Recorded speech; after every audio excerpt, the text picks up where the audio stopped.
Hello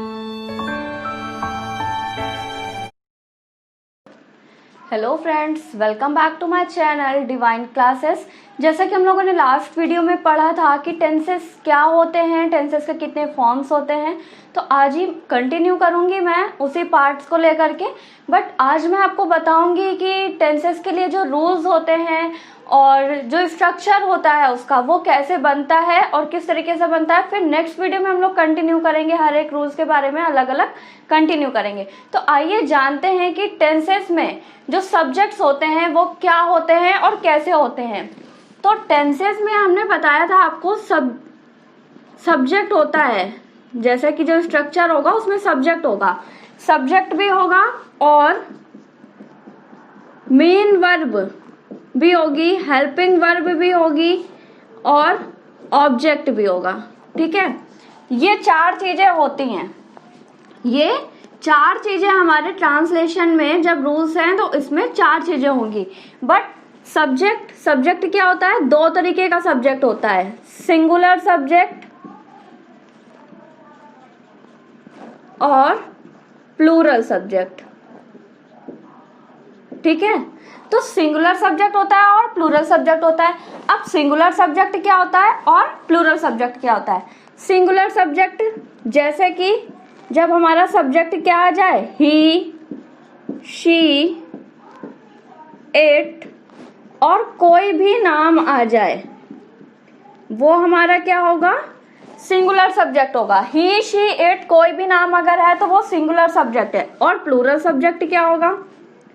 I, we, you, दे, ये सारी चीजें अगर आ जाती हैं तो वो क्या होगा? प्लूरल सब्जेक्ट होगा। ठीक है, अब ये मेन वर्ब क्या होती है? मेन वर्ब क्या होती है? मेन वर्ब के तीन पार्ट्स होते हैं, जैसे कि फर्स्ट फॉर्म होती है, सेकंड फॉर्म होती है और थर्ड फॉर्म होती है। मेन वर्ब में तीन फॉर्म होती है, फर्स्ट फॉर्म, सेकंड फॉर्म और थर्ड फॉर्म। तो फर्स्ट फॉर्म, सेकंड फॉर्म और थर्ड फॉर्म होती है, जैसे कि मैंने आपको लास्ट वीडियो में भी बताया था कि लिखने को हम लोग क्या कहते हैं? राइट कहते हैं। ठीक है, तो राइट हमारी क्या है? फर्स्ट फॉर्म है। ठीक, राइट हमारी क्या है? फर्स्ट फॉर्म है। लेकिन राइट जो सेकंड फॉर्म होती है वो क्या होती है? रोट होती है। और जो थर्ड फॉर्म क्या होती है? वो रिटन होती है।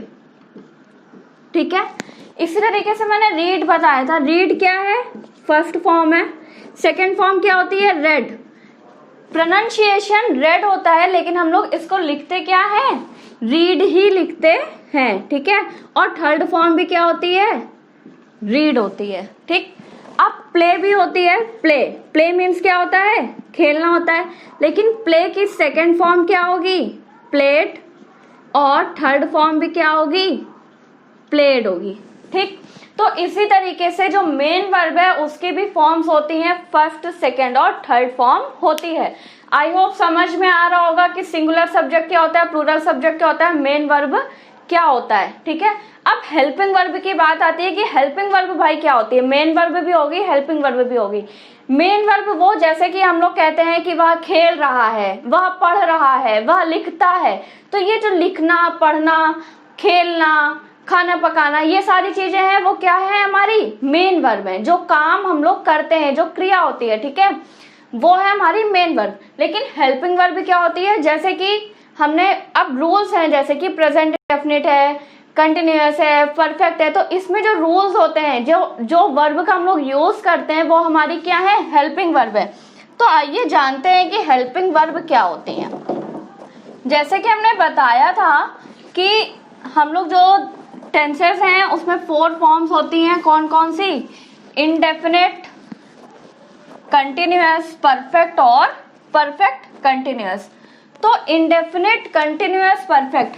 अब प्रेजेंट होता है, ठीक है, प्रेजेंट होता है, पास्ट होता है और फ्यूचर होता है। ठीक, प्रेजेंट, पास्ट और फ्यूचर। तो प्रेजेंट के लिए हम लोग हेल्पिंग वर्ब कौन से यूज करते हैं? Do, does, is, am, are, has, have, has been और हैव बीन। ठीक, ये किसके लिए यूज करेंगे हम लोग? प्रेजेंट के लिए। पास्ट के लिए क्या यूज होता है? Did, was, were, had been. ठीक है, ये होंगी पास्ट के लिए। फ्यूचर के लिए क्या आता है? Will, shall, will be, shall be, will have और shall have।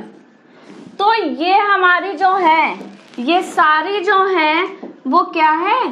हेल्पिंग वर्ब हैं। वो क्या है?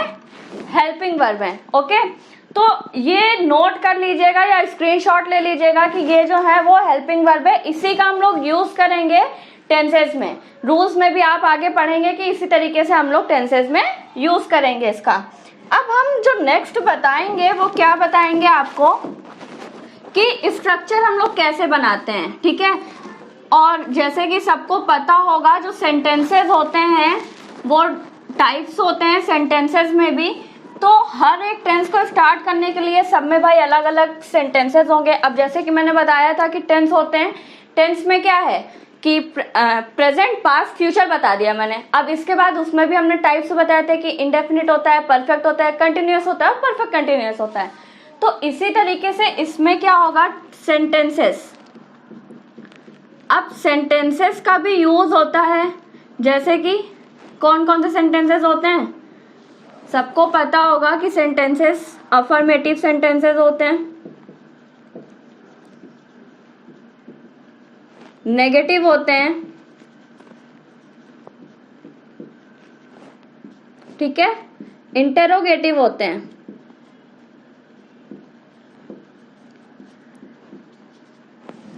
अब अफर्मेटिव सेंटेंसेस कि जिसमें पॉजिटिव आता हो, जैसे कि मैं पढ़ाती हूं। अब मैं पढ़ाती हूं, इसमें पूरा पॉजिटिव है कि मैं पढ़ाती हूं, तो ये क्या है? अफर्मेटिव सेंटेंसेस है। ठीक है, इसमें हम लोग नॉट का यूज नहीं करते हैं। नेगेटिव सेंटेंसेस में क्या? नॉट आ जाता है, नेगेटिव फीलिंग आ जाती है। जैसे कि मैं पत्र नहीं लिखती हूँ, मैं डांस नहीं करती हूँ, तो ये क्या है? नेगेटिव आ रहा है सेंटेंस। नॉट जहां पे आने लगे वो सेंटेंस कैसे होते हैं? Negative sentence. इंटेरोगेटिव सेंटेंस जहां पर हमारे माइंड में क्या है? क्वेश्चन वर्ड आने लगे कि भाई ये क्या होता है, ये कैसे होता है। तो जहां पर भी क्वेश्चन आने लगे वो कैसे सेंटेंसेस होते हैं? इंटेरोगेटिव सेंटेंसेस होते हैं। तो आई होप कि आपको सेंटेंसेस भी समझ में आ गए होंगे कि सेंटेंसेस क्या होते हैं। अब आइए जानते हैं कि स्ट्रक्चर कैसे बनता है। ठीक है, अगर फ्रेंड्स मैं आपको बता रही हूँ कि अगर आप ये सारी चीजें जो बेसिक है वो समझ लेंगे आप, तो बहुत इजीली हो जाएगा टेंसेस को पढ़ना। आपको फिर आगे से रटने की जरूरत नहीं पड़ेगी, केवल समझ लेंगे आप। तो समझना ही आपके लिए बहुत अच्छी बात है कि अगर आप समझ जाते हैं सारी चीजें। और कोई भी डाउट हो तो आप कमेंट बॉक्स में मुझसे पूछ सकते हैं। अब स्ट्रक्चर कैसे बनता है? तो अफर्मेटिव का स्ट्रक्चर बनाने के लिए सबसे पहले क्या आता है?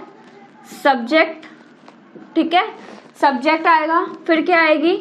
Helping verb. HV helping verb होता है, मैं पूरा लिख दे रही हूँ। हेल्पिंग वर्ब, इसको मैं शॉर्ट में ऐसे भी लिखूंगी HV से। ओके, मेन वर्ब, जिसको कि मैं MV भी लिख सकती हूँ शॉर्ट फॉर्म में, प्लस ऑब्जेक्ट। ठीक है, ये अफर्मेटिव का स्ट्रक्चर बनेगा। इसी तरीके से मैं रूल्स में आगे बताऊंगी। नेगेटिव में क्या होता है कि सब्जेक्ट आएगा प्लस हेल्पिंग वर्ब आएगी। हेल्पिंग वर्ब के साथ क्या? हेल्पिंग वर्ब के बाद आ जाएगा नॉट, फिर main verb and then object. अब इंटरोगेटिव में भी इसी तरीके से होता है। इंटरोगेटिव में क्या होता है? सबसे पहले क्या आ जाएगा? हेल्पिंग वर्ब, फिर क्या आता है? सब्जेक्ट, फिर main verb and then object. ठीक, तो इसी तरीके से ये जो है वो मैंने बेसिक बता दिया आपको कि क्या होता है। अब जो नेक्स्ट वीडियो में हम कंटिन्यू करेंगे वो रूल्स से कंटिन्यू करेंगे। तो इसी तरीके से आप जुड़े रहिए और I hope and I promise कि मैं आपको जो टेंस है वो बहुत अच्छे से समझा दूंगी। बट आपको कोई भी डाउट हो तो आप कमेंट बॉक्स में मुझसे पूछ सकते हैं। बाकी आगे आप मुझसे जुड़े रहिए। Thank you for watching my video.